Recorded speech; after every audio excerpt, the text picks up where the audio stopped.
I thrive upon, when I see people get developed, when I see people who just, excel. And by profession, I'm a banker. I'm a product development head. I develop products for the people and products and services. But what I see is that during that course, when when we are going that user experience and customer experience journeys, it's so much to it's so much to learn and so much to develop the human experience, because what happens is that the products remained tangible and human experiences remain intangible.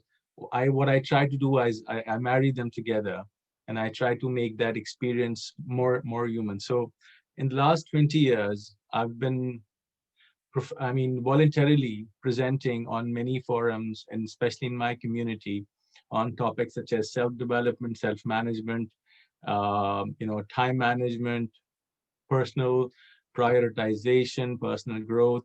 And now I'm, venturing out a little bit and creating sessions on, according to the recent times, we all require to be happy these days. We all require that we get some quick fixes on. And what I'll be talking about today is kind of nothing new. It's just basically reinforcement of what we already know. But all that often we need to hear these things again and again and again and take action on it. So what I do is, when I present a slide, I talk about it. All right. And I love stories, so I've got a lot of stories today, stories of inspiration, from which we can learn, because it's, in my opinion, it's the best way to get a point across. So stories, and then one action point. So I'll be asking you, I'll be forcing you, I'll be, telling you to just write that action down, so you will remember it. And whether you follow it later, whether you can do right away, it's something else. But for me, theory or listening is just like, you can listen to radio, you I'm sure listen to podcasts a lot, you listen to a lot of other things on social media every day. I mean, tens of thousands of people are talking about, different things, and you just forget about it. And right these days we also listen to audiobooks, right? We have, I don't know how many people have switched to audiobooks than actually reading books. But so what I do, I put an action at the end of the slide, so you can remember that, you would do that.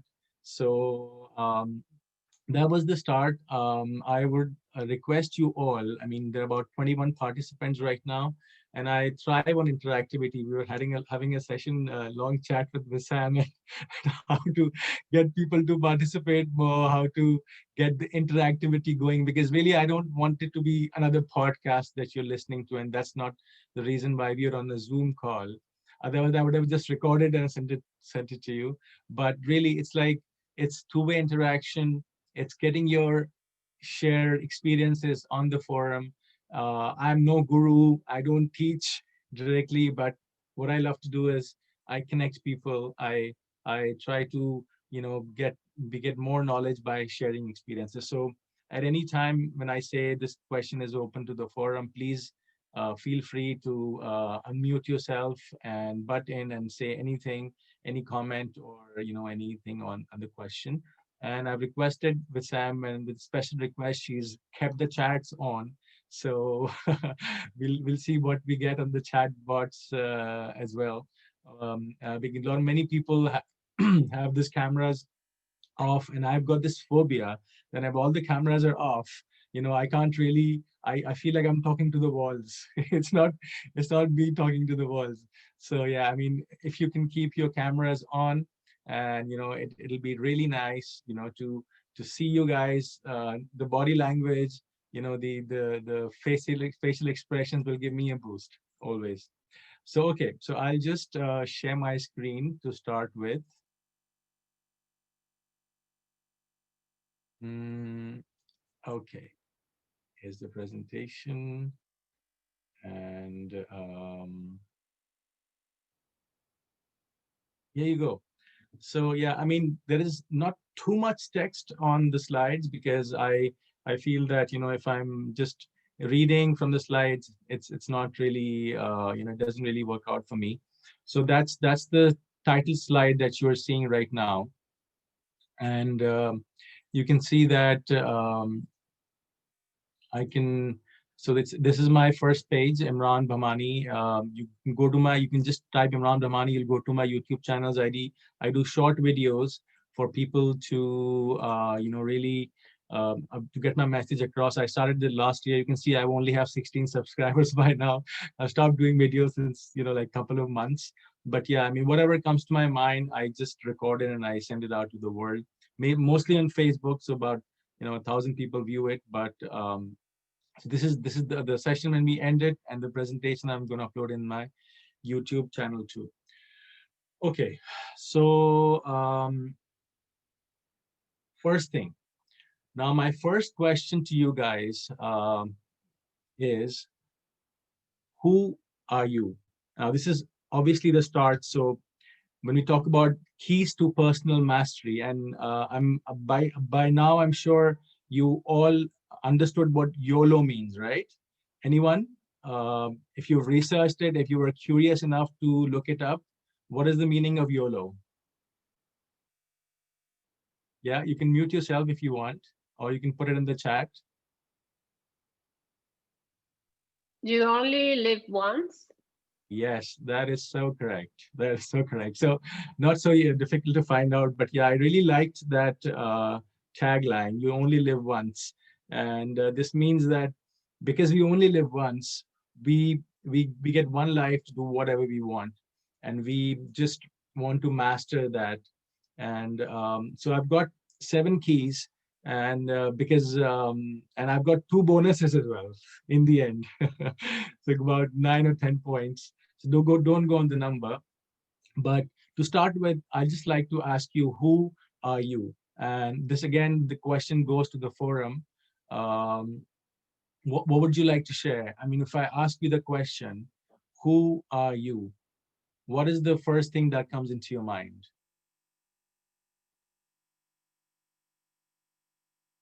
Anyone? I'll just say the first thing that comes into my mind is my name, really. Who am Mm-hmm. I? I think about my name. I think about where I'm from, where I was born, where my family is, Okay. where my home is. Right. So basically what you're saying is that you associate yourself with your name, your family, your country. So your country is Czech Republic, so you would say you're Well, from Czech. I'm originally from Australia, but I live here now in Czech Republic. But those aren't Okay. the only sort of things I think about when if Yeah, someone asks, "Who are you?" I mean, it's correct. So you would say you're an Australian. Yeah. yeah. All right. Okay. That's fair. That's fair. Anyone else? Well, who are you? I think I'm a person that would like to trying to grow every day to be better to help the other persons also. Wow, that's good. So again, what you're doing is that you're describing a quality of yourself, and you're saying you're a person who likes to help people, and so again, these are the qualities, yeah. But who we really are, who are we really? I mean, besides being a person from a country, or besides being person who would like to help people, because now what we're doing is we are associating with us qualities, right? Anyone else? We'll take a last response. Who are you? And I think we have about 25 participants now, so we could get some more responses, please. Can I take names? Oscar. Yeah, I pretty much the same. I'm just the first things come to my mind. I say I am a normal person that just wants maybe to be happy. That's no problem at all. Uh-huh. And the So life is difficult for itself, so I don't need to complicate my life on my own. That's that's a perfectly good answer. That's a perfectly good answer. You're saying You're happy. Okay.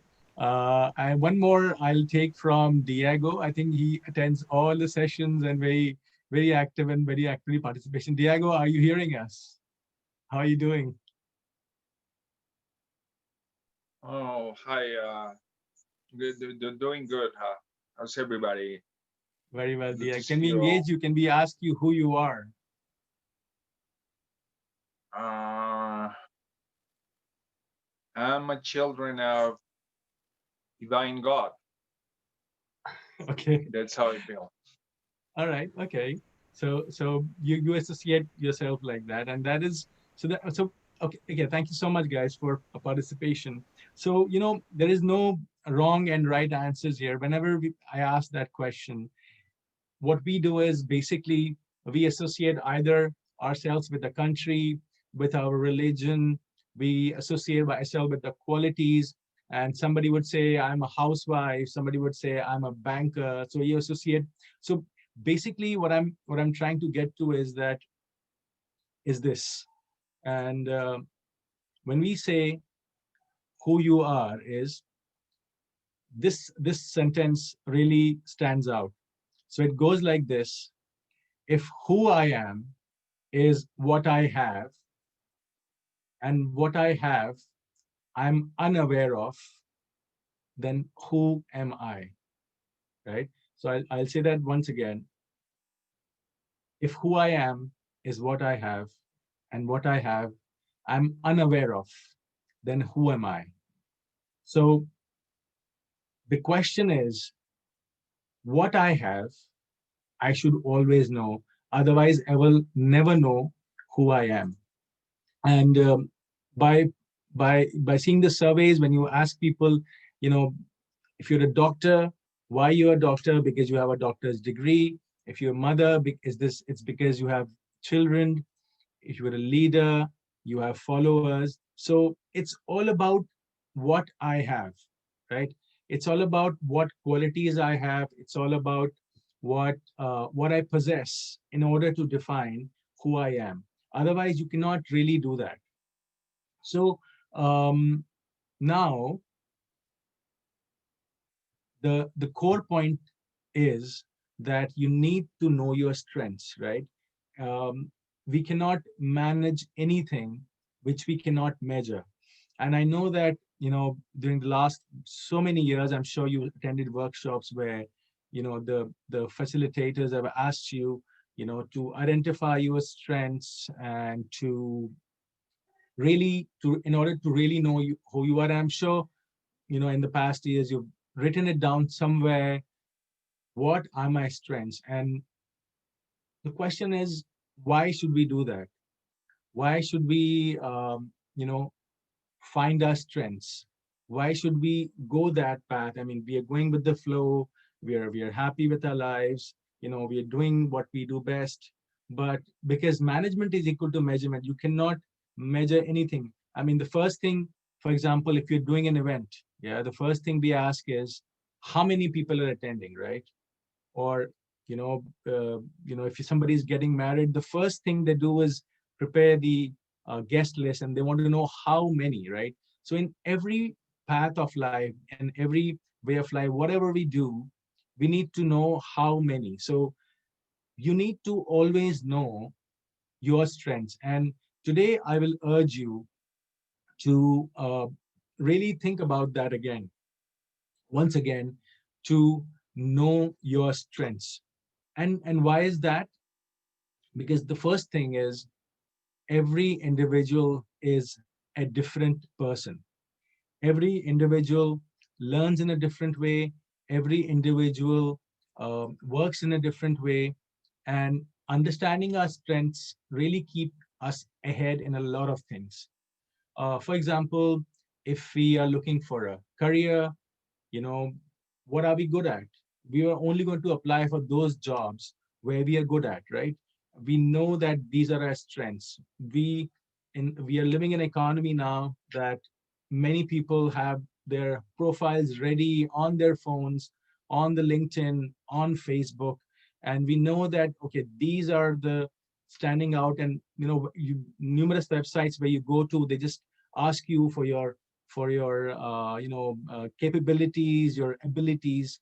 So because every individual is different, and it's not that, I mean, there'll be certainly very common capabilities as well, but because every individual is unique, you personally need to know what is my strength. And these are the, basically, if we define it, strengths are the attributes which you can really leverage on, and which you can use when you're selling yourself, which you can use when you're in a relationship, when you're, I mean, any type of interest that you have, you by finding a partner, you're doing anything at all, you need to know that this is what I'm good at. If you don't know, then you'll probably remain behind, understanding your own self, because self-awareness is become so much important these days, that we cannot really live without knowing our own selves. And the best part is that it's not difficult to really know your strength. I mean, 20 years back, when we used to ask someone, they used to really think and think and think. And today, also, when I invite you to write a few of your strengths, you will know that well. And so, how do you really find your strengths? First of all, it comes really naturally. Um, if there's something that you feel excited with, all right, and when you're talking to people, when you're interacting with people, uh, you automatically somehow know that this conversation I can participate in because I know about it, and you automatically become passionate about talking about it. You feel excited. You feel it naturally comes to you. So it's not really difficult to know that particular strength. And second thing is that when you notice that, what is the thing that you do differently than others? I'm sure in parties, in group settings, when you be there, when you notice people and when you observe people, you always, there's a human tendency to uh, observe and compare, right? Perhaps you are good in conversations, for meeting new people. Perhaps you are quick at providing solutions to people. So it's something which again comes to you naturally, and it's basically what you are different at. One more a good way for finding out your strength is asking for feedback. Now, I know this is pretty sure very less people have done it, but I think what I personally did many years back was, and the workshop facilitator was very kind, and we drafted an email at that time, and now we have WhatsApp, we have Facebook, and all the social media, and I'm not saying email 100 people or WhatsApp 100 people, but just generally ask for feedback from people, because there's one thing which is what you think you're good at, and there's another thing which people think that you're good at. Sometimes it's a little difficult to sit on your own aura and feel that what are my real strengths. So if you can ask for a feedback from friends, some colleagues, just a quick quick 3 questions to people. One can be that what, so you can maybe email just 3 friends and say, what do you think that I do? Okay, so the first question would be, what do you think I do? All right, so then they'll get some opinions. Obviously, if you're working in a work setting, office setting, many of us are working from home now, but there is a perception of people. Okay, there's an opinion of people that they have an idea in their minds about what they think about what you do all day. And if you ask them, if you ask a friend, a sister, they can sometimes truly identify that. And then it's different, but what people think you do and what they say about you. So there are two different things. Now, there's one thing what people think you do, and what they say about you is different. For example, someone may think that you're very good at number crunching, okay, and you do that all that long, but you're a terrible analyst. All right. Somebody could say, hey, yeah, this guy cleans all day, but at the end of the day, the result, the house is not properly kept. So, you could know that, okay, I'm doing my job. This is my strength. I'm good at number crunching. I'm good at talking. But what is the end result? What is that? What people think? Is it making an impact? Is it? Is this that people say, yeah, yeah, he speaks all day. Yeah, yeah, for sure. He's a speaker, but he's a terrible motivator. He can't really, so I'm sure in our college lives, in our school lives, we've all had teachers like this, right? We have one of our favorite teachers who we never, never, never forget. And I'm sure you can raise your hand for few people I see on the screen, that if you had a best teacher which you can never forget. And that is because what the impact they made in your life, right? And there are some lecturers which go on and on and on. You will probably never remember anything, but they are lecturing, but you're not remembering anything. So it comes naturally to you. You have to write down what is different about you and asking for feedback. I mean, I can't stress enough. I mean, if you could do it today, at the end of the session, just send 3 WhatsApp messages to your closest friend, all right, and ask them, what am I good at? Just ask them, what do you think I'm good at? So they'll probably give you some, and you can tell them that I've got a project, we had a workshop. So and sometimes you might really get responses which you never could imagine, right? It's like asking someone for a quick advice and then not expecting what's coming your way. So ending this specific topic with a story. I love stories. So a young boy was walking with his father along the countryside, and they came across a large tree, and which had large branches. And the boy asked the father, "Do you think I can move that branch?" The father said, "Well, if you use all your strength, I'm sure you can use the branch." So the boy tried with all his strength, and he just could not move it because the boy was small. So that he told his dad that, "Dad, you're wrong. I can't do it." So the dad said, "Okay, child, try again. Maybe this time you will be able to move it." And now this time, when the boy was trying to move the branch, the father joined him, and he pushed the branch aside too. And then the father told the son that the first time you did not use all your strength because you did not ask me for help. So that's one of the things that when we are doing things in life, when we know our strengths, we are working on our strengths. Sometimes we can't do things alone. We got to engage other people. We sometimes need to delegate. We need sometimes to use external strength as well. All right. And I know sometimes we feel to ask other people because of our pride, because of our stubbornness, but that also is a sign of our weakness.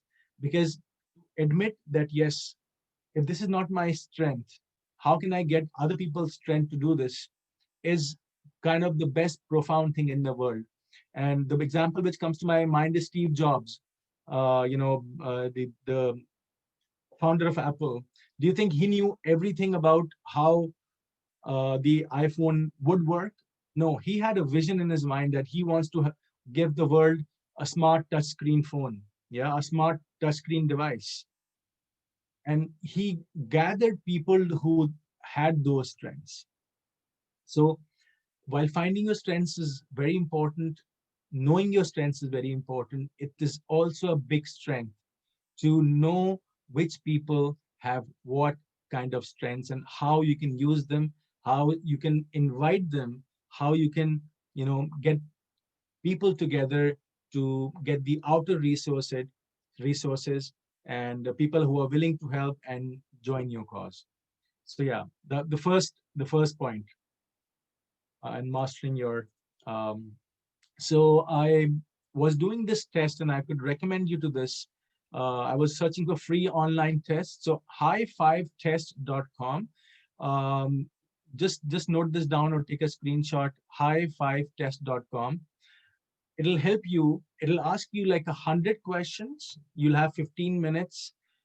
You could take few seconds. It's a very, very simple question, but it'll give you a basic idea of what your strengths are. All right. You can go about identifying it yourself as well. You can take a notebook, you can start writing it down.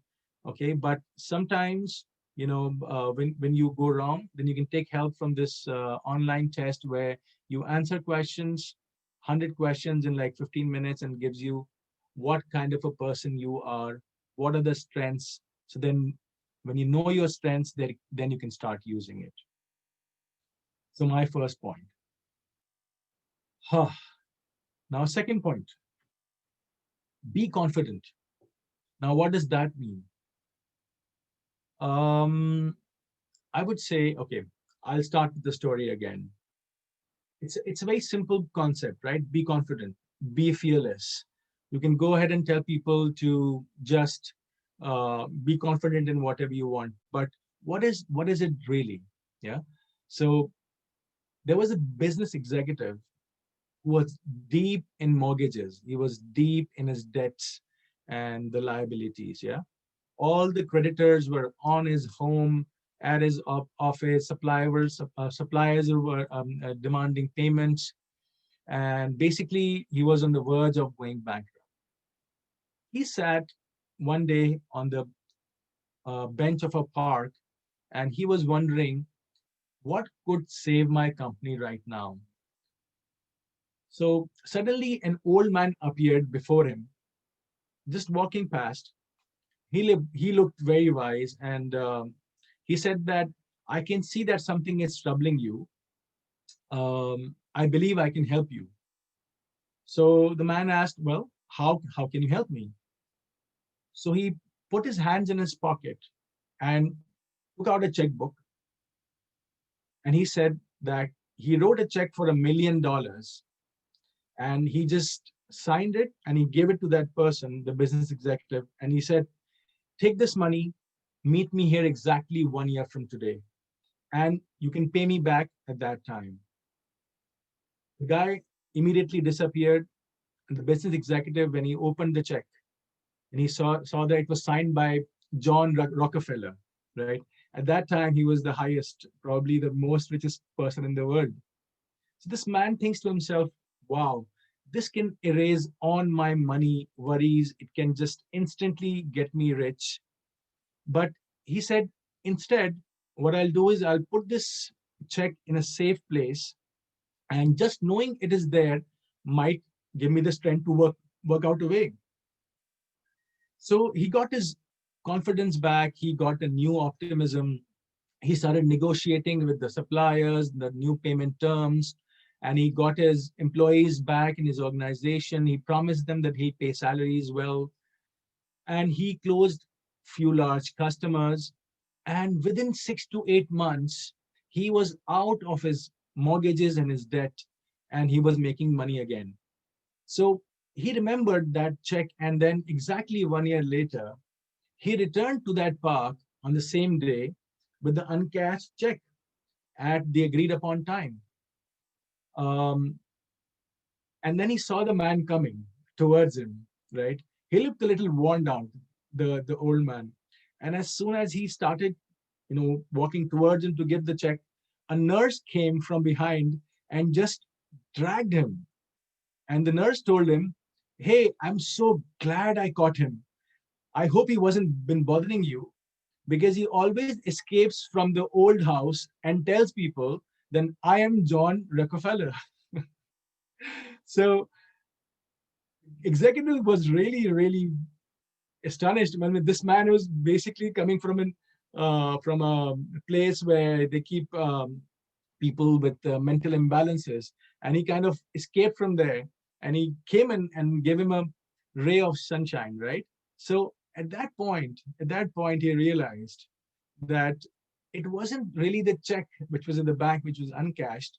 It was really um, his self-confidence, his uh, his no fear attitude that he got to turn his life around.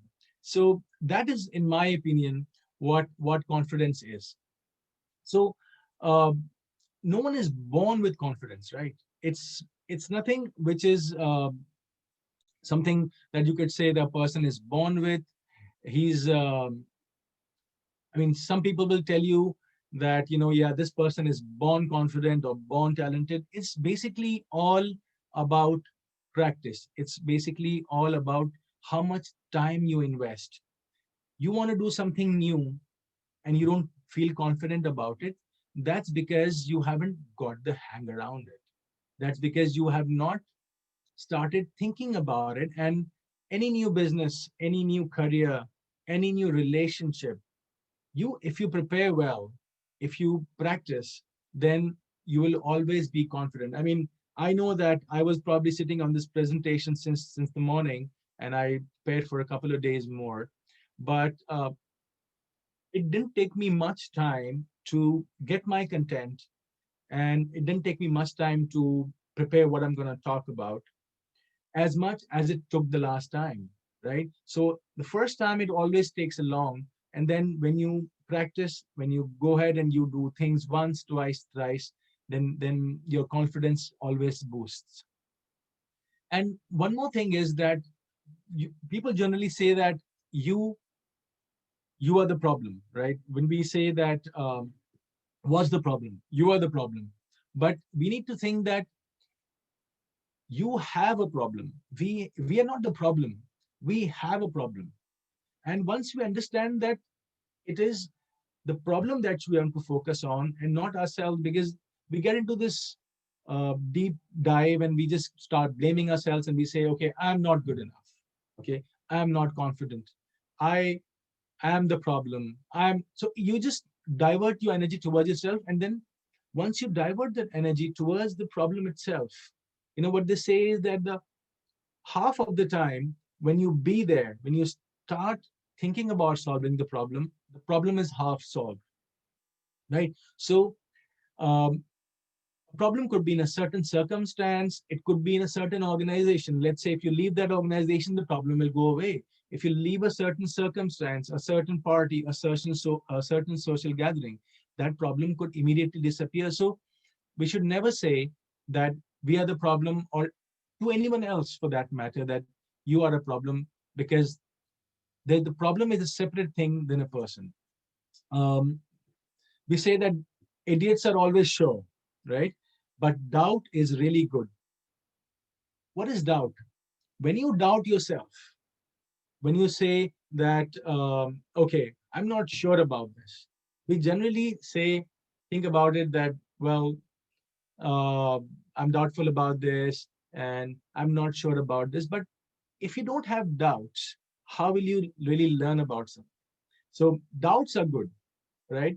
If I ask you, if, I know men are bad at it, but how many people know all their colors? Okay, if I show a person like me like 20 colors, you're probably going to say only recognize red, blue, green, right?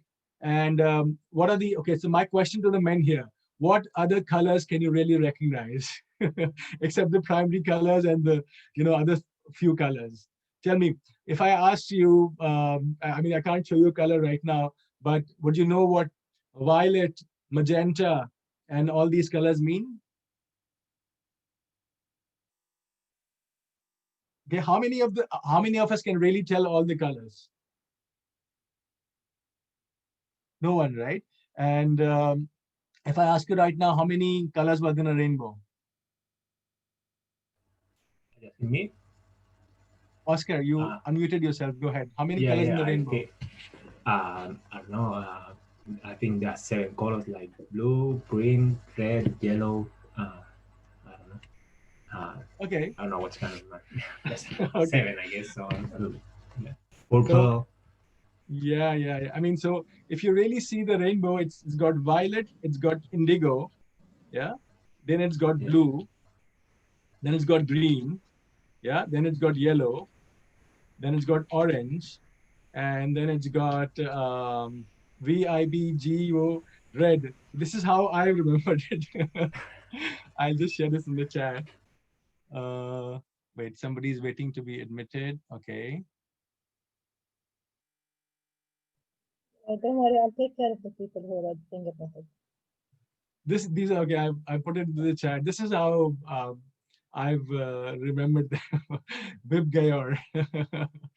Yeah, Diego says the 4 are primary, the rest are mixed. So it's basically the point is that the doubts are always good because you learn about things.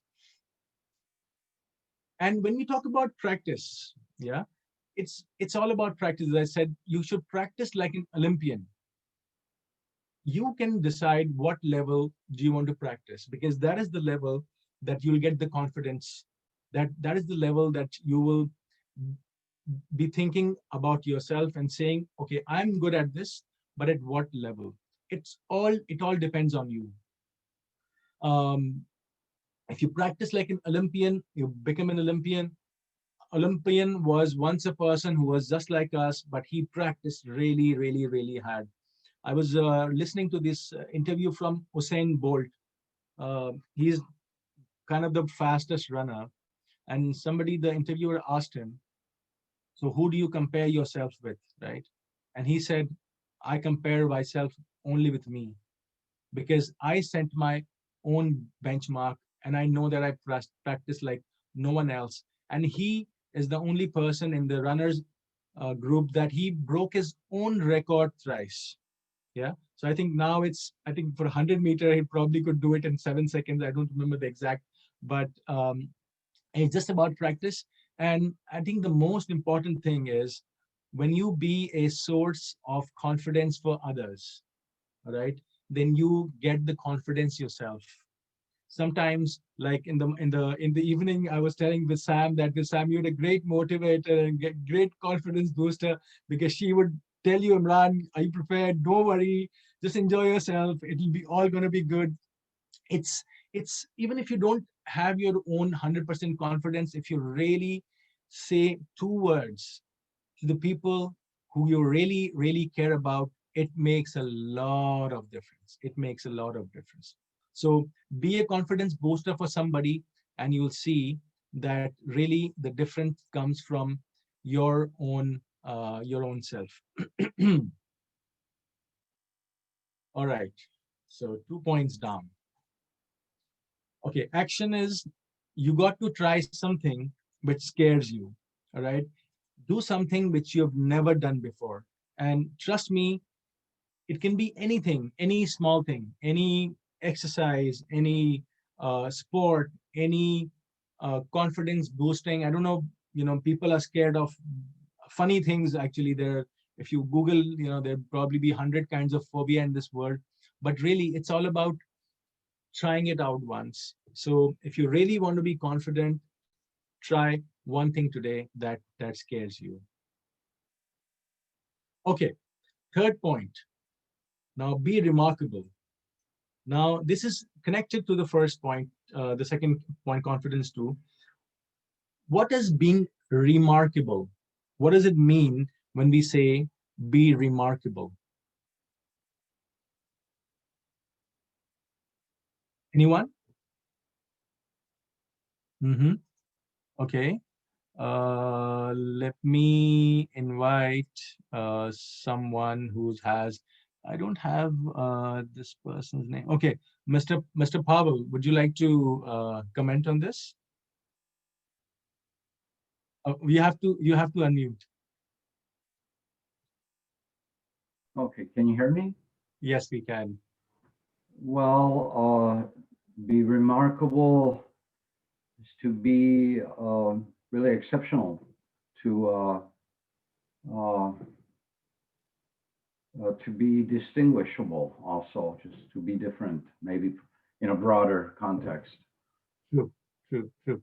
Excellent, excellent. Thank you so much. So, as you said, distinguishable. You got to be the best. In simple term, if people remark on you, then you're remarkable, right? If people think that you are remarkable and they remark, they pass comments, and they say something about you, you're remarkable, right? It's a very simple concept. Now, you could be now the question is, what do you want to be remarkable at? Do you want to be remarkable at things which people think that uh, you know are outstanding, or you want to be noticed, or somebody said being like Wissam. That's a good comment too. So yeah, I mean, memorable. That's a great answer, Gabriella. Thank you. And Sharon said outstanding. Yes, that's all true. So a person is remarkable if people remark, right? And people will only remark if you do something exceptional, something different, something and something which people, can easily say that, okay, he's doing something different. Now, first thing which comes is you got to practice listening, because the only way to improve what you're really good at, knowing and practice listening. You should, when you do something, yes, you don't know whether you're remarkable, whether you're not. And nowadays, you can get comments on Facebook, you can get chat on Zoom, you can get, remarks on Insta. There's so many forums where you post initially, when you post your talent, whatever you want to do, and then you just start listening. You just see what people are saying about it. And if you think that yes, and I mean, no, not just listening, it's active listening, right? I mean, there's one thing which is hearing, one thing is listening, yet two different things. Because when you really listen, and when you appreciate, and when you say that yes, I don't necessarily agree with you, but I will fight to that with your opinion. I will really appreciate your opinion, and it will give you a chance of thinking that yes, this remark is good for me or is it bad for me. And it should not stop you to start doing things now. So when we say the only way to be is be the only one, which means that, again, being remarkable means that you do something which nobody else is doing. And it's not that it could be something which is so common, but you do a little differently, same thing. And it's like I was reading about, Einstein, that he uh, kept doing one thing the same way and kept failing. And then he said that, okay, if I keep doing this things the same way, I'm going to get the same result. And we all know that, almost about Thomas Edison as well, that he failed about, some people say 999 times, some people say 99 times, but in the end, he really, invented that bulb that we know today. Next point is, don't be authentic, be consistent. Now, Imran, just before you move to your next point, can I make a small comment? yes, please. This presentation is actually remarkable. And listening to you is very remarkable and amazing today. I don't know what happened, but today is out of this. It's the energy, it's the positive I don't know what energy. happened. I mean, I'm surprised even. It's so amazing. Anyway, carry on. It's very, very amazing. Thank you. Thank you. All right. So when we say don't be authentic, be consistent, what does it mean? What we are saying is that we want to do something now which we think everybody else is doing, right? That's what we think. You want to become a doctor? A student would say, can I go for a higher school degree? A person would say, can I start making YouTube videos? Can I start posting, motivational stuff? Can I start writing? But everybody else is doing it. Yeah, everybody else is doing it, and if you agree with me, please nod your head that yes. But when we do something, we want to do something remarkable. We say we want to be authentic, but it's more important to be consistent than be really authentic, because there is nothing in this new world of information technology, there's nothing which is really new. There's nothing which is really authentic. I mean, even the inventions, if you know now the coronavirus vaccines are being made, how different will they really be from one country to the other, right? But they will all serve the same purpose. It's all about being consistent.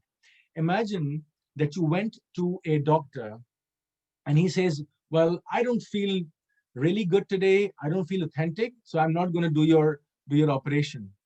Imagine that you would go to an operation to a doctor who's been consistently doing it for the last, say, 10 years, or you would go to an advice to a person who's been consistently. So it's consistency is important when you want to do something different, when you want to do. And the last point here is, and don't be a spectator. I mean, we generally see things pass by. We're going on the road and we see things happening. We just go with the flow, but and we see things as a spectator. But if you want to be remarkable, you got to do something about it.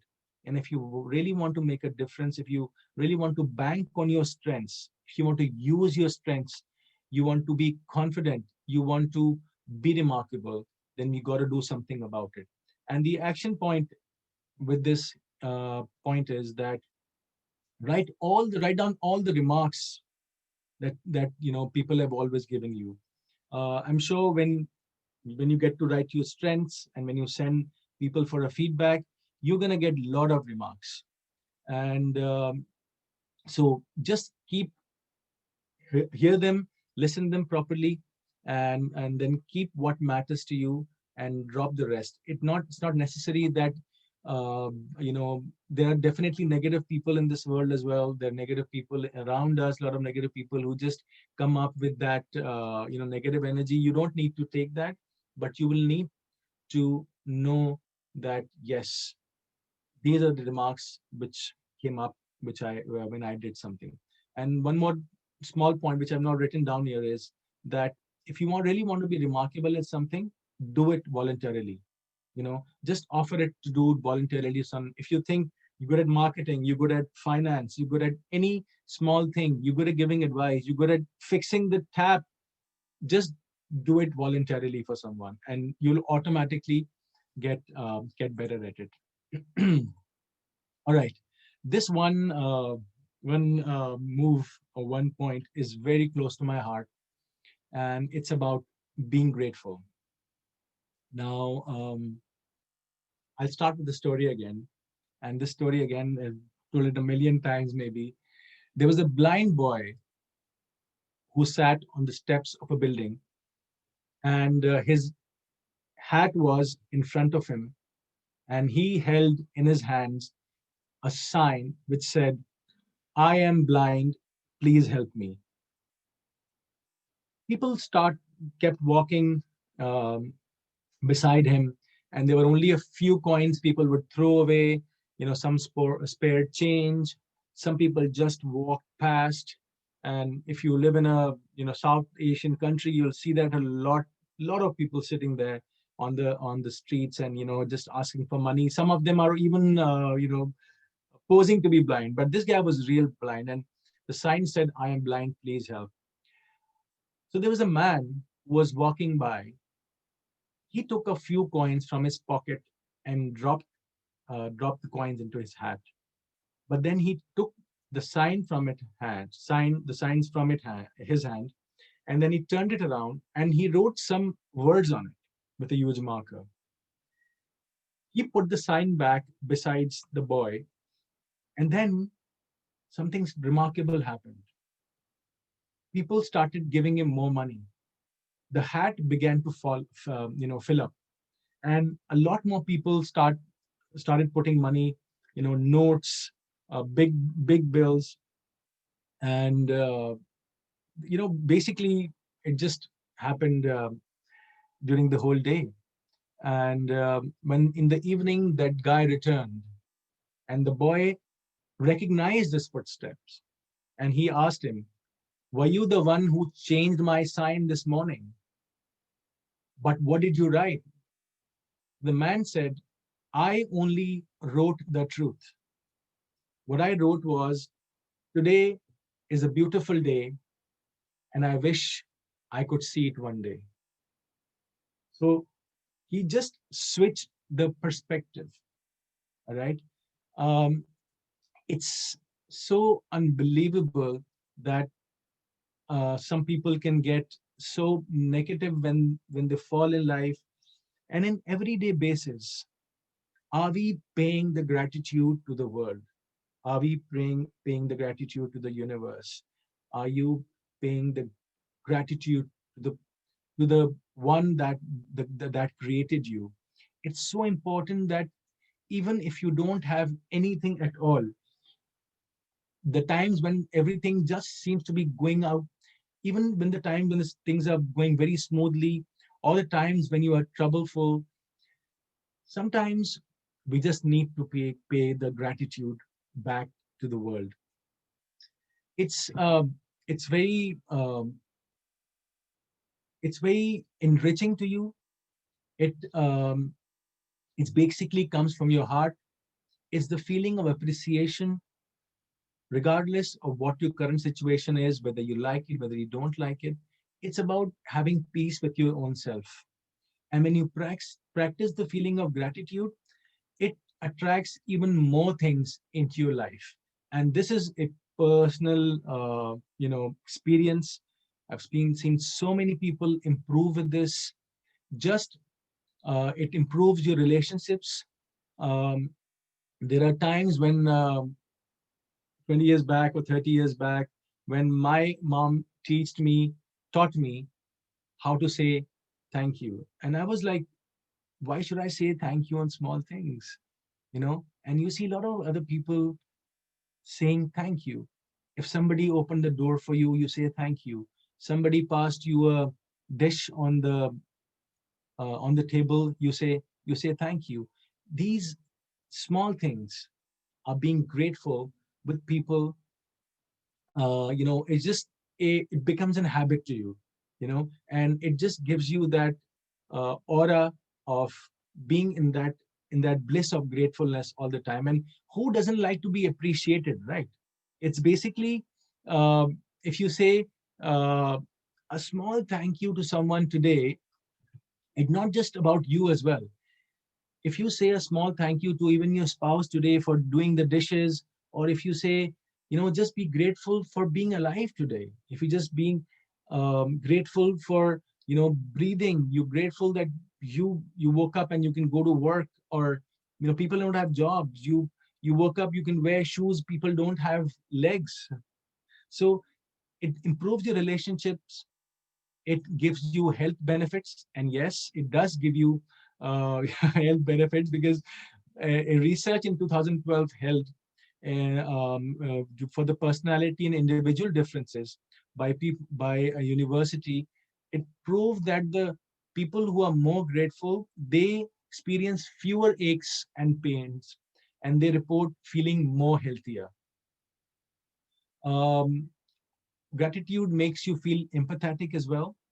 Now, empathy means that you be kind, and automatically, when you feel humble, you feel that yes, you're not above anybody, and nobody is below you. It just gives you a people-centered approach in your mind.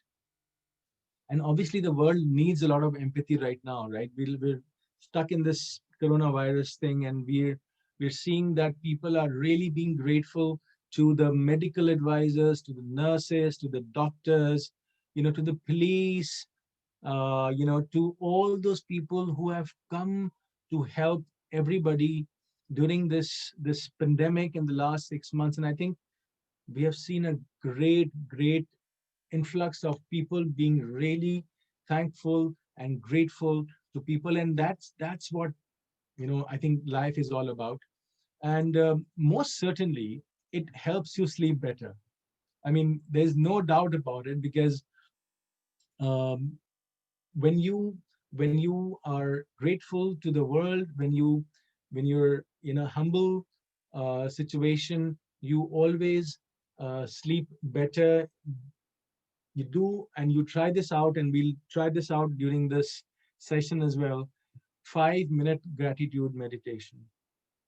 And if I'm sure there are a lot of people who are here already doing that meditation practices, but it is predicted that yes, it helps you sleep better, and it definitely improves your self-esteem as well. Now, how would it improve your self-esteem? Because when you are appreciating people's accomplishments, you feel less envy, you feel less jealousy.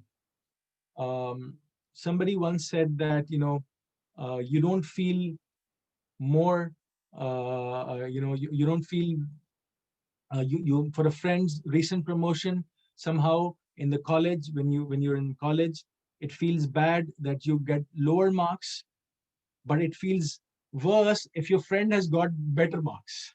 Yeah, it's like when you fail, you don't feel bad about it, but if somebody else succeed, you feel worse about it, right? So if you are grateful always, yeah, and if you're happy, genuinely happy for a friend, for a colleague on its recent promotion or any other thing, then you celebrate that gratefulness, and then you feel less envious, you stop being jealous, you automatically um, and certainly there are a lot of ways that you can practice gratitude on a daily basis. One is which I told you already, which is gratitude meditation. 5 minutes before you sleep, you can just put your headphones, plug in something on YouTube, and just sink inside. um, Can I ask you guys other creative ways how you can be grateful or say thank you, if anybody would like to share? The many people with videos off too and muted. I don't know if you want to write anything on the chat. Let me see. I'll share. Yes, please. You can cook them a beautiful dinner. That is really amazing. That is really that. I mean, okay, who said that? I did, Christian. Yeah, Christian. Okay, so I think you're cooking dinner for yourself or someone else as well. Well, for yourself too, but I think it also helps to have gratitude for yourself as well, to acknowledge Absolutely. your state of being as well. But definitely for the other person, of course, cooking a nice meal shows your appreciation for them. Absolutely right. I think that's a very creative way.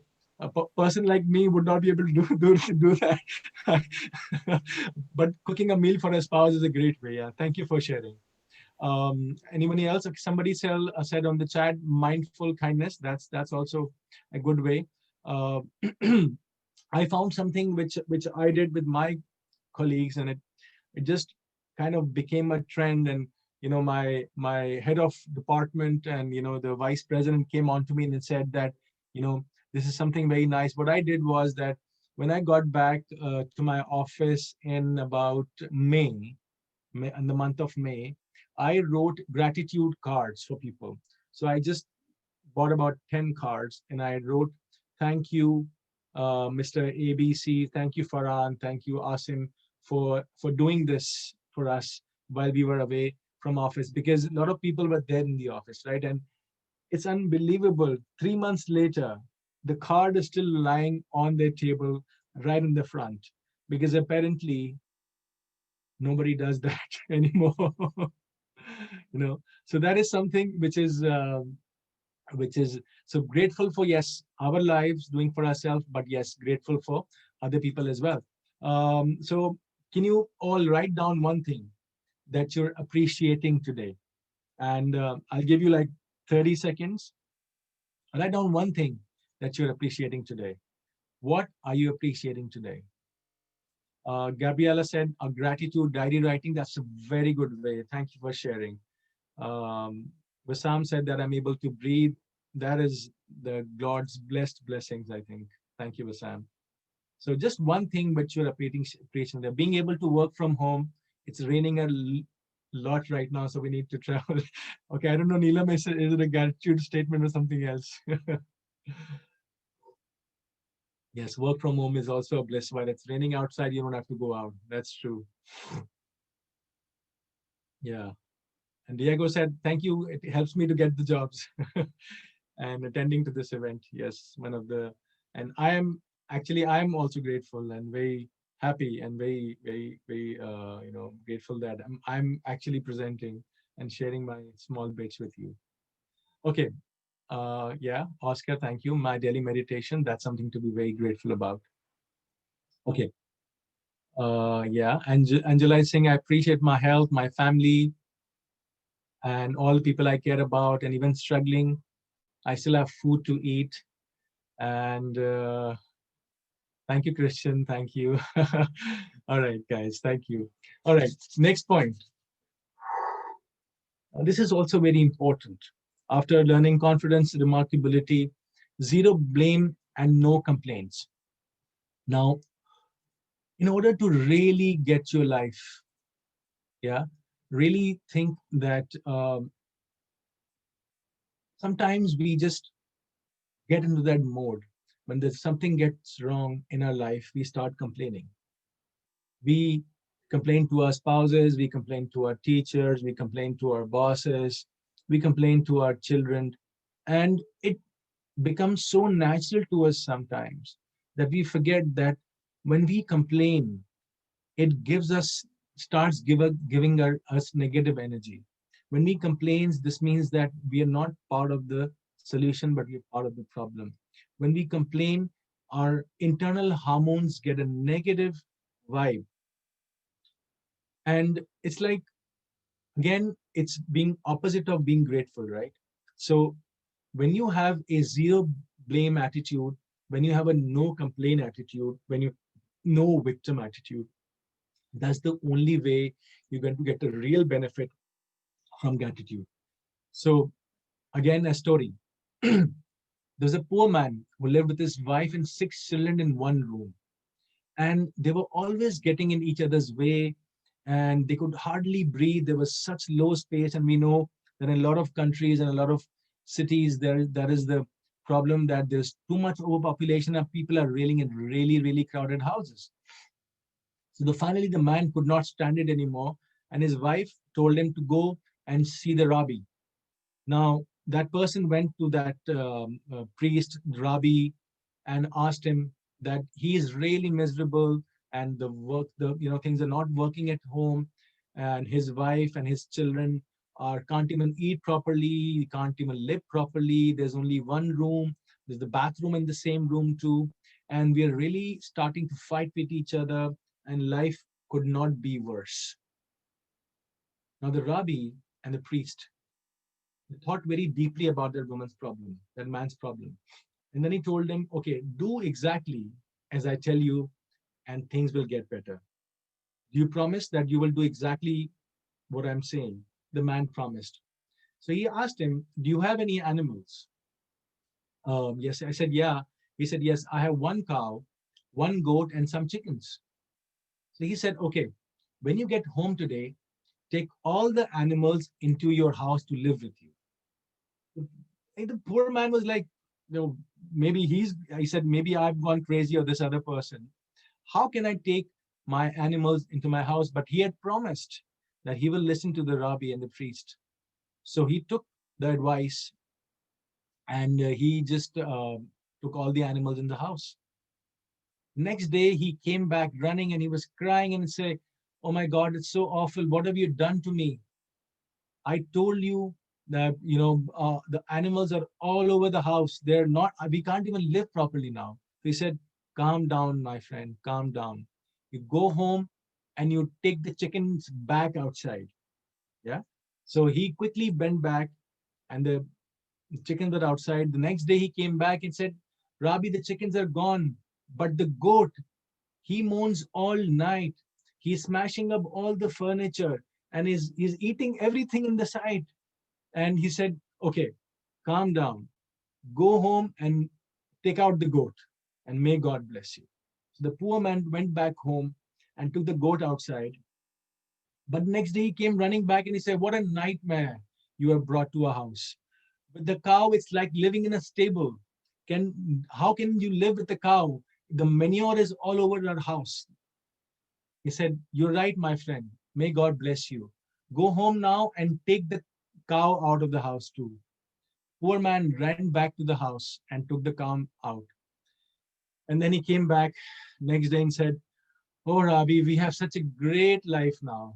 We are so happy now. The animals are out of the house and we have the whole house to ourselves. And it's so quiet and we've got a room to spare. So you know what I'm getting into? It's all about having that perspective. It's all about when you complain, you keep complaining, and when you get something else, I mean, when you get it out of your life, you feel better. So it's the attitude. Somehow when you blame others for your own problems, then you give your own power away, right? When we say that he did that to me and or she did that to me, or certain events happened, I lost my job and now I can't do anything else.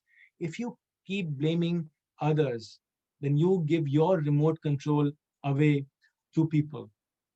And a lot of people have that victim mentality, right?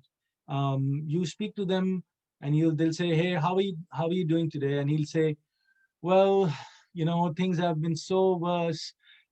This happened to me, this happened to me, this happened to me. I went to the road and I fell down and my car broke down, and then I went to the shop and then something bad happened. They always are talking negatively, and they think they're always the victim. And that is something which you want to really take care about.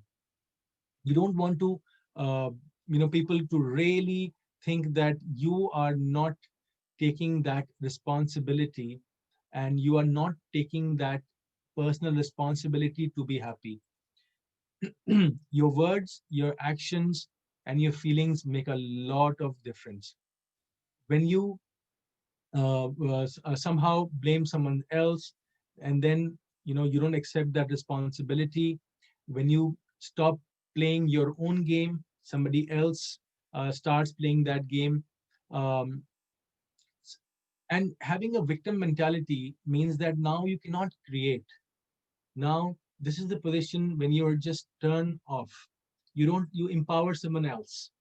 And it's somehow like when we say that, can anybody else make us happy? Can any outers help make us happy? No. Only we can make us happy. Only our internal strength can make us happy. If I've come to see that, usually happiness is something that comes from within. It's not depending on the circumstances, people, all our possessions. Situations can change, our relationships may end, yeah, and we'll likely lose other things too. But if we have our happiness from inside, from the inner resource, then we can feel happy all the time. So I'm going to show you this small video now, and I hope you can see it. And I'm just going to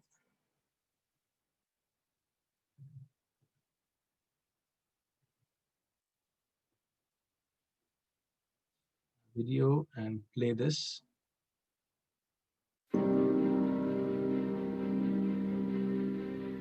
The new year is not going to save you. Only you can save you.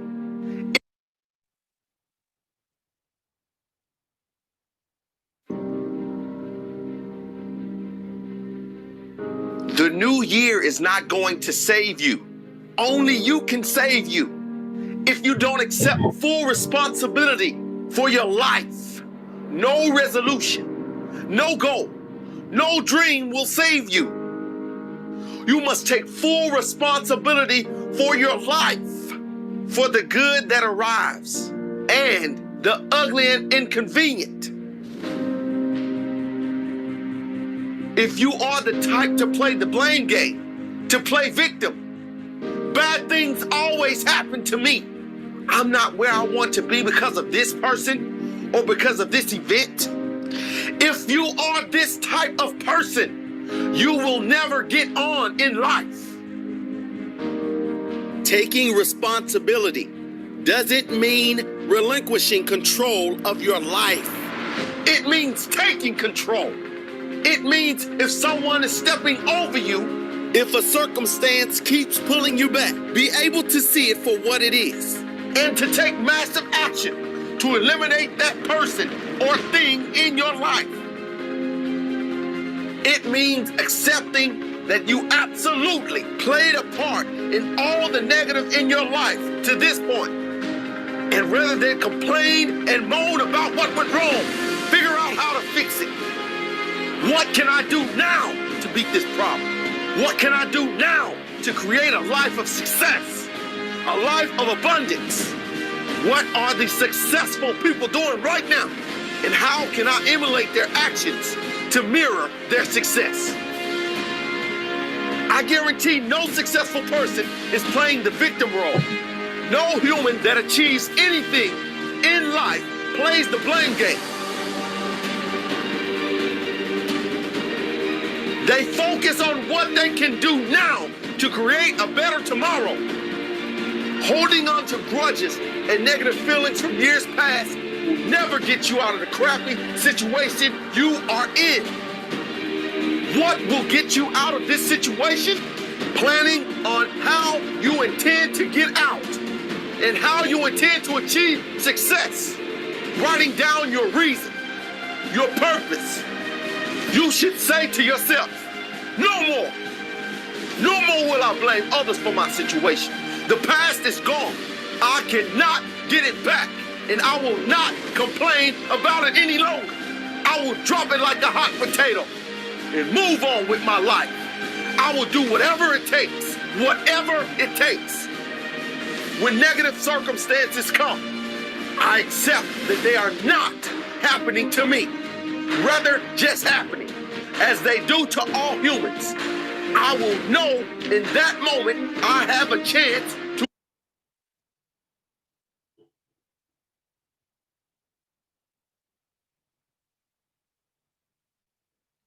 Okay, guys, can you hear me? Yeah, sorry to cut it short. Yeah, I mean, it just these kinds of videos just give me that such a boost in confidence. And sometimes when I'm walking, sometimes when I'm jogging, and even when I'm just sitting, I just listen to it, and these motivational words really, really, really put some perspective in your life. So the action here is spend one day without any complaints. Yeah, we just consciously make an effort starting from today, maybe 24 hours. And if you're thinking it's easy, I've done it. It's not that easy. Small things when we open the fridge and we say, where's my food? Oh my God, there's no food available today. There are no illos available, leftovers. Or when we, switch on the TV, when we complain that, my favorite show is not coming in right now. The small things really give us that habit of complaining. So I would really urge you that you try this very interesting exercise and spend one day, and you will not get better in one day. You will keep noting it down that you have complained, 1, 2, 3, whatever. But if you really the day that you succeed and make no complaints at all, then you will really get into the mindset of gratitude. Okay, now I want to do a poll here, because we were not able to create a poll, but I will probably show it to you on my screen, and I will want some input from you. That one of the keys to personal mastery, to become your own self, is exercise and play. And I'm sure there are some people here who do exercise. Some people do not exercise. Some people. So, what is your most favorite excuse? If you would like to share, what is your most favorite excuse you give to yourself of not exercising today, or not starting exercising at all? If anybody would like to share.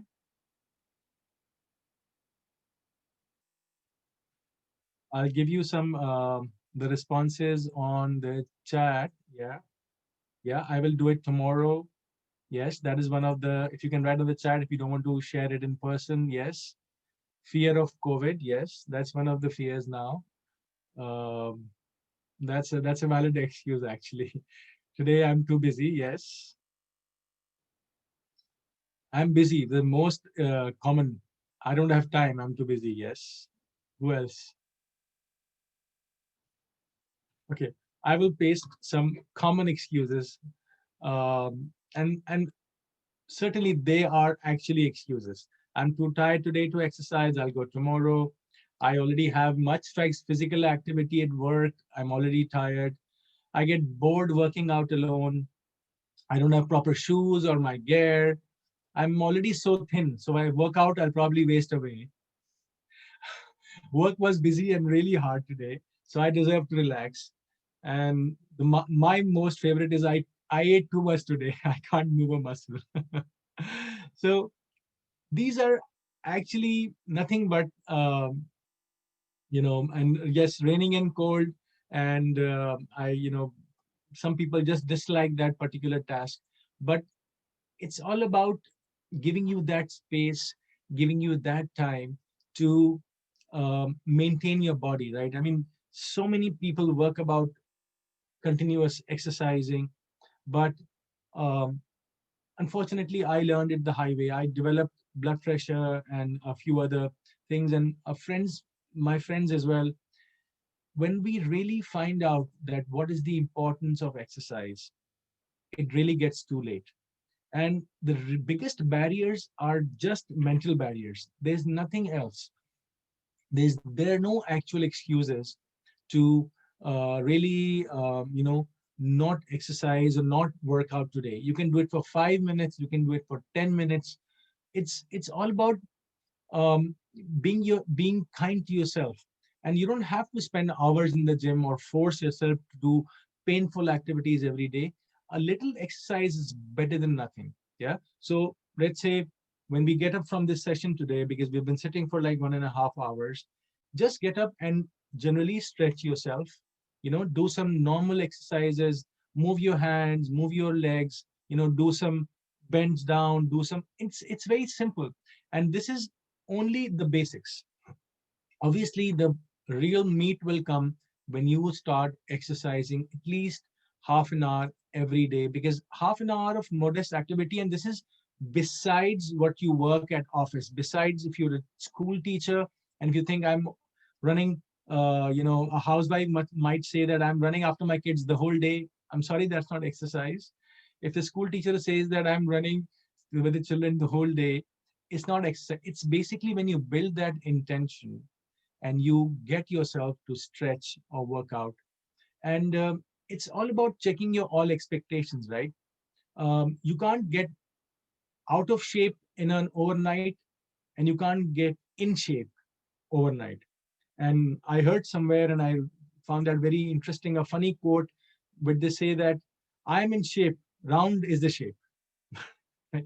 So, I mean, it's basically, you don't have to expect too much out of yourself.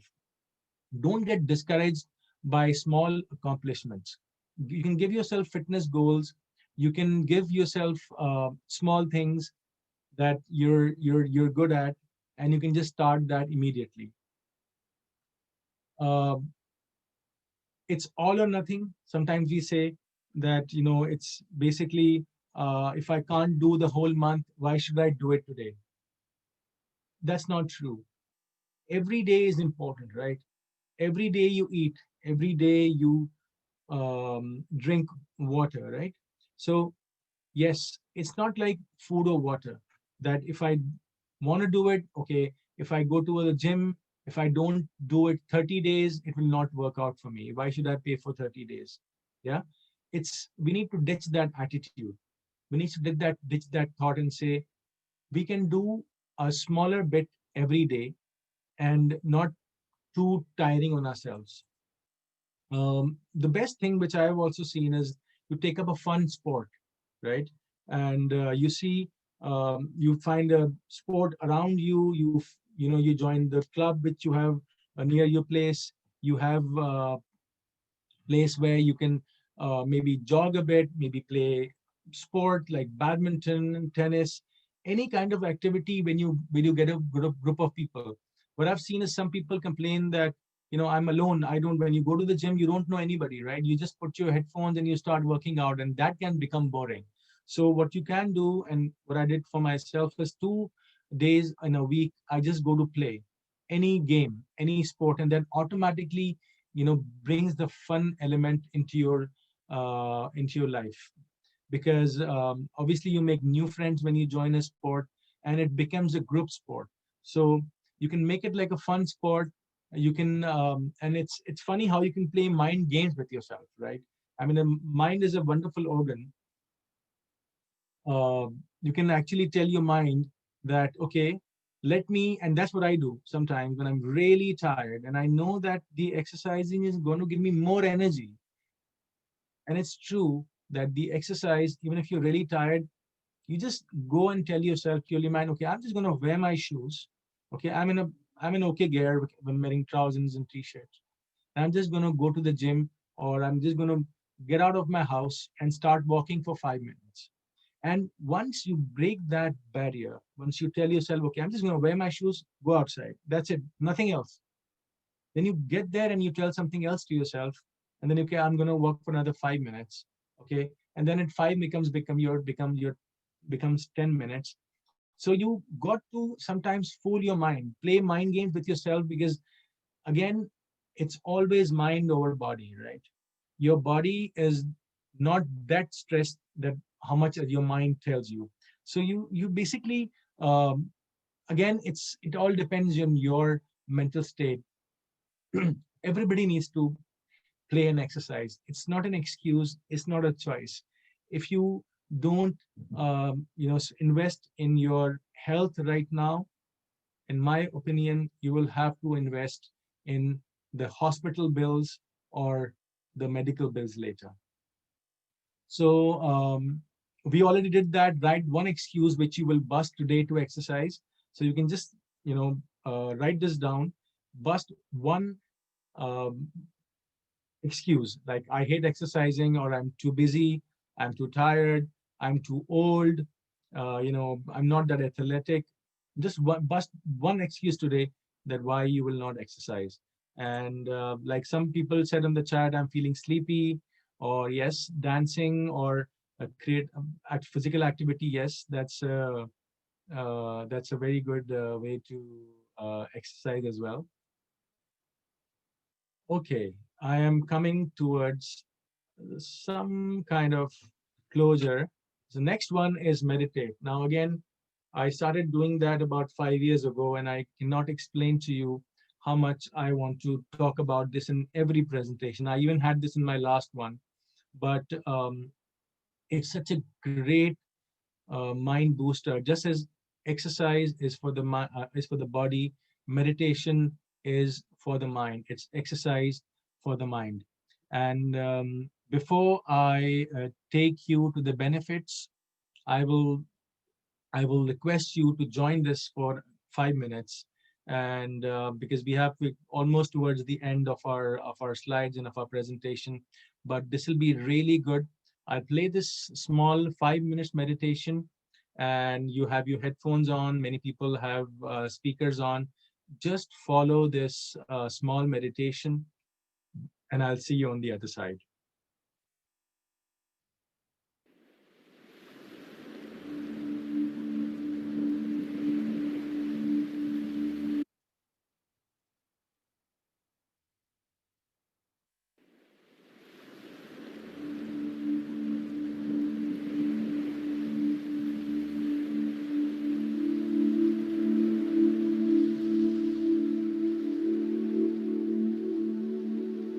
Today, I summon to my life a positive mentality through which I can let go and be at peace. Behind my closed eyelids, the cool, dark space is soothing, inviting me to feel calm and tranquil.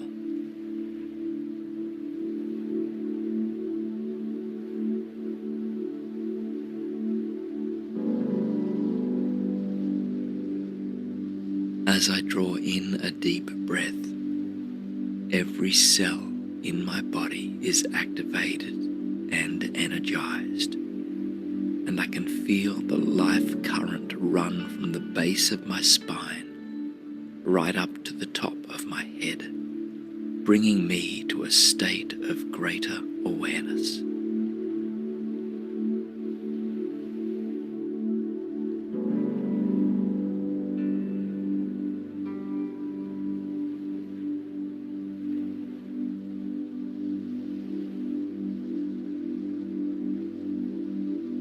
As I exhale, I release a strand of my essence, which merges with the cosmos. In this state, I am fully conscious of my entire being. I can see myself in the grander scheme of life, and I am an integral part of the universal eagle that I embrace.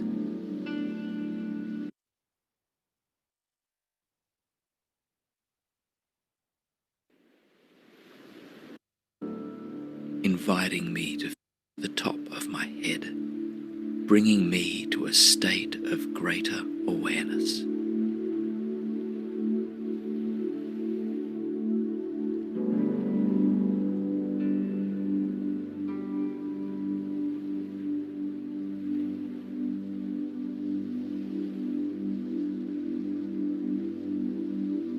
As I exhale, I release a strand of my essence, which merges with the cosmos.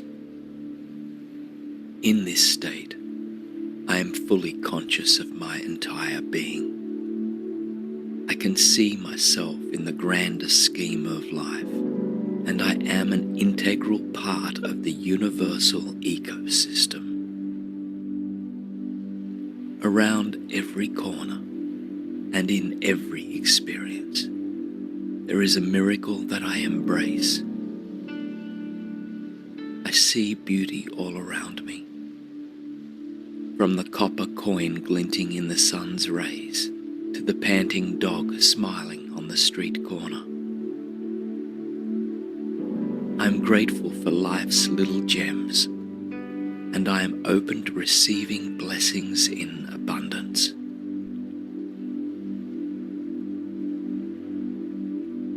Right now, I surrender control and accept my life just as it is, knowing everything is well and everything will be well.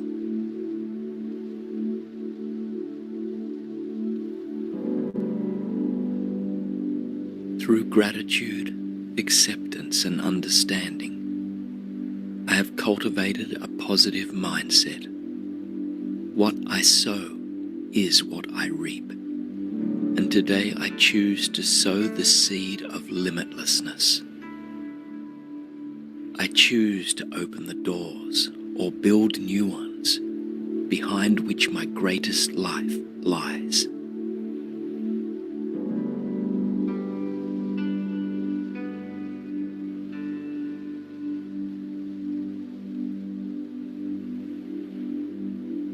I am ready to fulfill my destiny, and I feel a sense of empowerment as I become aware of my breathing again and experience the cool, dark space behind my eyelids, which let in the light of my surroundings as I open my eyes again.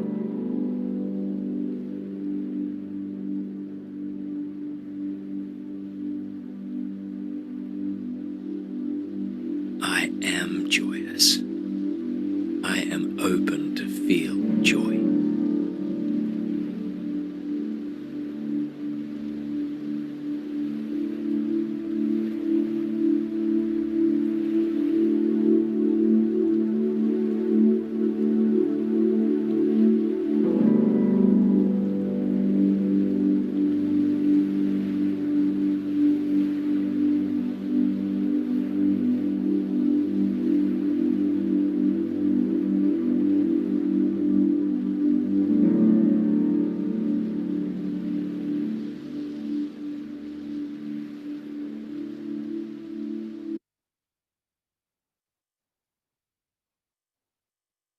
All right. Thank you. Thank you guys for joining this meditation. Now, this this this proves that when we are in an anxious state, when we are in a sleepless state, any state in life, there is a meditation. There is, decluttering your mind. It reduces your stress. If you are stressful, you can, and one of my favorite mobile applications is Insight Timer. You might want to write that down. Insight, INSIGHT TIMER. Insight Timer. It's a free app and you can pay a small amount. It's so unbelievable that when you wake up in the morning, if you do just 5 minutes or 7 minutes or 10 minutes, as much time as you want, wake up 10 minutes early and do those 5 minutes of meditation on how you want to start your day, how you can do positive affirmations, you can do anxiousness, you can do so many kinds of meditations every day. And it really reduces the stress that you start your day with, because what we do is we quickly get up, we want to drop your children to the school, we want to get to work, we want to have our breakfast.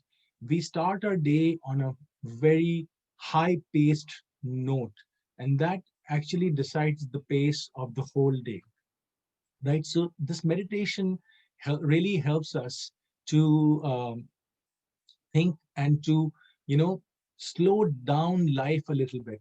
It really reduces your stress. It really reduces the anxiety and the depression that we might get into. It's so much of you know uh, calming and peace to start your day with. And certainly in the night, if you do the same thing, it really helps improve our sleep. I've spoken to so many friends and I've been recommending them that if you can't sleep, instead of sleeping pills, take this pill. It's like a pill. Yeah, you take 10 minutes, you just put your headphones, you put your mobile phone in your front, instead of seeing your social media. And it's a personal experience that the first thing we do is, when you wake up, is we pick up our phone and we see our messages, and we see urgent things, we see our email, WhatsApp messages, Instagram posts. The last thing we do is sometimes the same thing. And this is so true for the youth.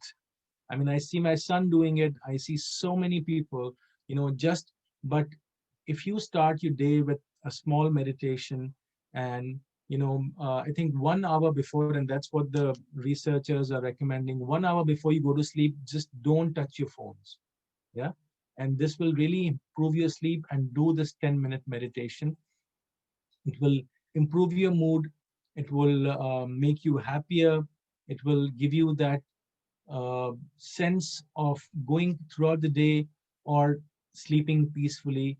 It's become, initially it's used to be the religious mantra only, that only people who are very religious and they connected to the religion in a close way, they would meditate and they would chant some certain words. And that is still true.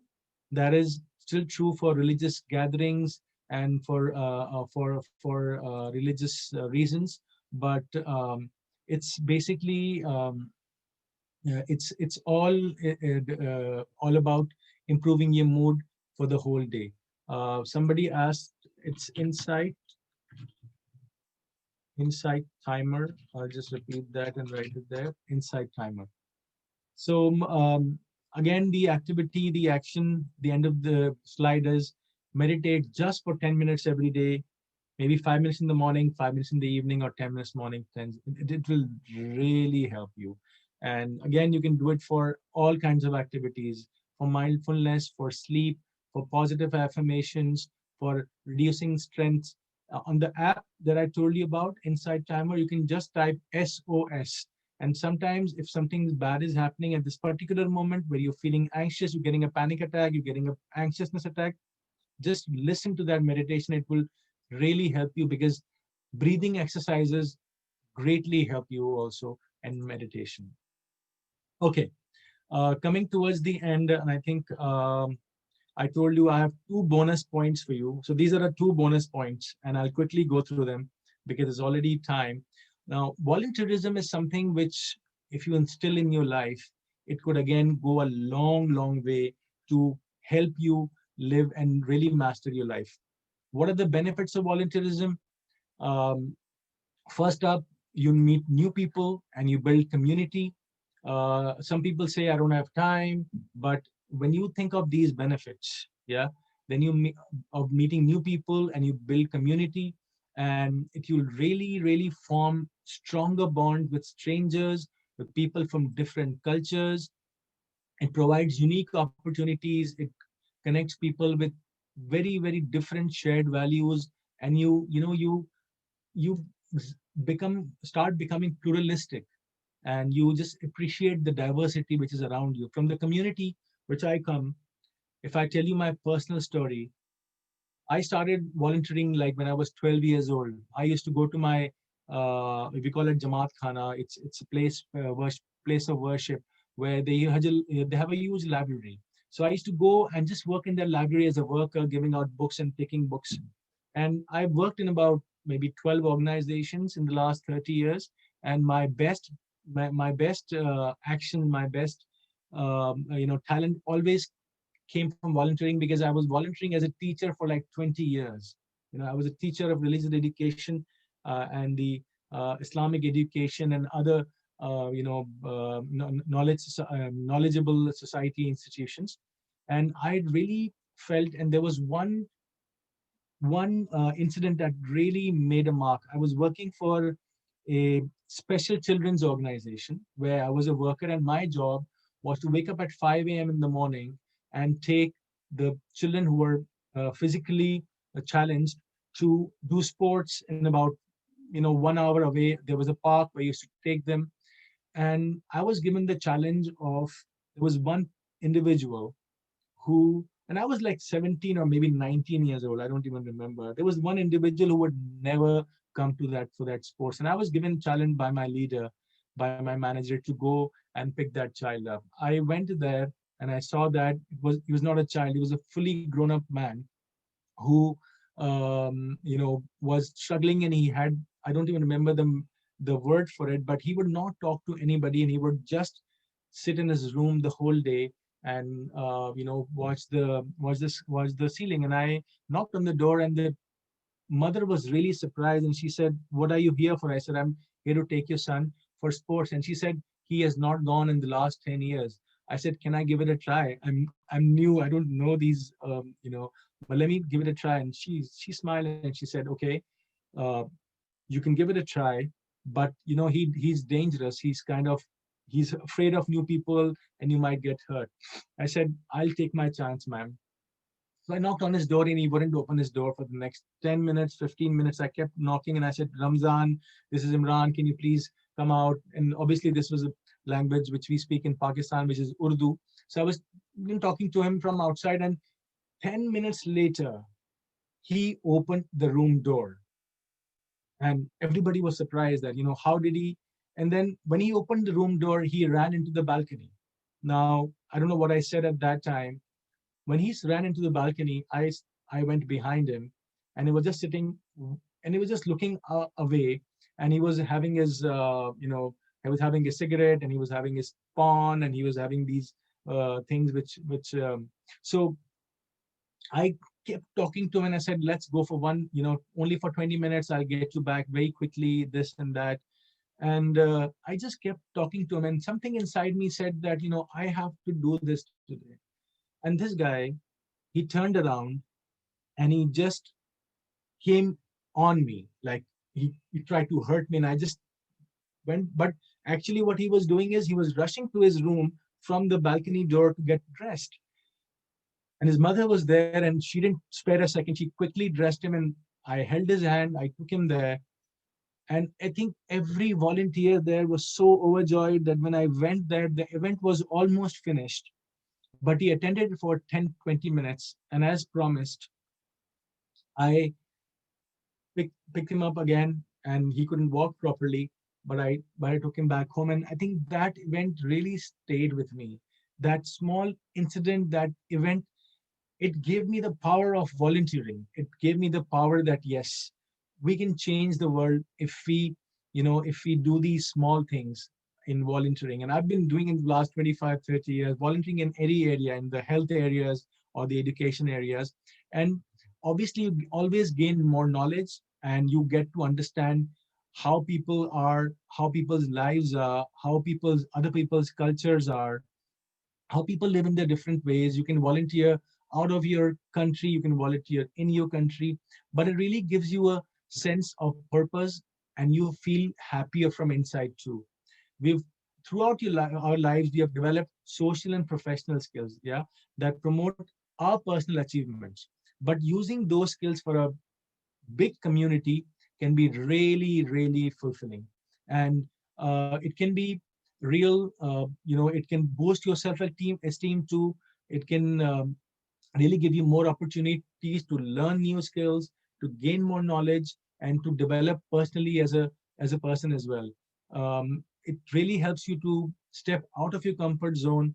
We build new skills, and we increase our sense of own pride. We increase our own self-confidence, and we just challenge ourselves to volunteer.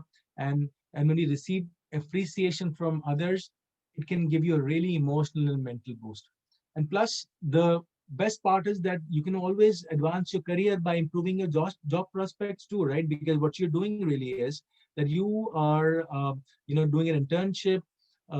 You're doing something for someone voluntarily basis, and then you just feel that now I am well aware. I am, and I've done a lot of internships during my MBA days, and I've done a lot of working with people. Still now I'm working with some people, consulting them on voluntarily basis. And so I think this was one of the points that I had to mention today. I think the action should be that I think we should all volunteer for just half hour a week, or maybe 1 hour a month, any organization with anything, even with internations, if you want to present something. And that would be a wonderful opportunity for everybody to share and learn as well, right? So that will be the best thing. And the last and the final slide, which we are already doing, and we are doing this right now, is we keep learning and we keep developing our own selves. And that is the cherry on the top. When we continuously develop our own selves, we increase our own self-awareness. Um, we basically spend much time getting to know other people, right? But if we only spend small time in knowing ourselves and learning our strengths that we did today, in increasing our self-awareness. And the first step, obviously, of a self-improvement is this only, that you require to become more self-aware, to know yourself well. And as life progresses, we meet different experiences and challenges, and we get more aware of it. So continuous learning and developing gives us that edge. We always remain relevant to the organization, we always remain relevant to ourselves, we always remain relevant to our own career. If for keep learning and we keep developing ourselves, we will always be prepared for the unexpected. Because when you are swimming in the sea without the knowledge, and these days, if you don't develop yourself, if you don't have that, I mean, take an example of teachers, for example. During the COVID times, I think the most learned people now are teachers, because they learned how to use technology. Because a lot of people who are in the classroom settings, they did not use technology at all, and especially in countries where the technology is very difficult to find. They learn how to use laptops and presentations and making online videos for children, and then doing Zoom calls. And that was amazing, because to stay relevant to these new times, they had to learn new skills. Again, it gives us the best motivation. It gives us the self-esteem. um, let's say if we climb a mountain, every hurdle that we cross gives you a certain motivation to go. If every peak that you cross gives a certain motivation to go, every fear and weakness that we overcome, that motivates us to continuously improve ourselves and evolve further. Certainly, you'll have to get out of your comfort zones for it, because Our comfort zone is something where we do the things, same day, every time. And we don't want to face our fears.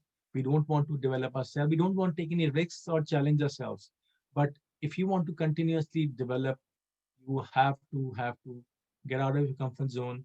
And the final one is that you've got to draw inspiration from others. It's not bad to ask for help. It's good to read autobiographies. It's good to know how people are being successful. It's good to know that what people are doing and learn from their own actions. What happens with us is we keep moving through our lives, we keep doing our jobs, our house jobs or our career jobs, and we do not ever stop to learn much. How many people, like for example, today we have about what we had 20, 30 participants and 19 are left. Out of 100 people who registered, right, only 30% people showed up. What does that mean? It really means that if you are really, really interested in keep developing, we have people from like 50 or 25 countries right now, and there are different time zones. But I congratulate you today because you are here, because a lot of people already know these things, but you are here for the reinforcement. You're here to continuously learn and develop. And even if you heard one thing twice, thrice, it's always a learning opportunity. And in the words of Stephen R. Covey, and that's my favorite best author, who wrote The 7 Habits of Highly Effective People, I'll just play this last video of the session today, and we'll listen to the story of the woodcutter and see what it has to say.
All right, guys. So the moral is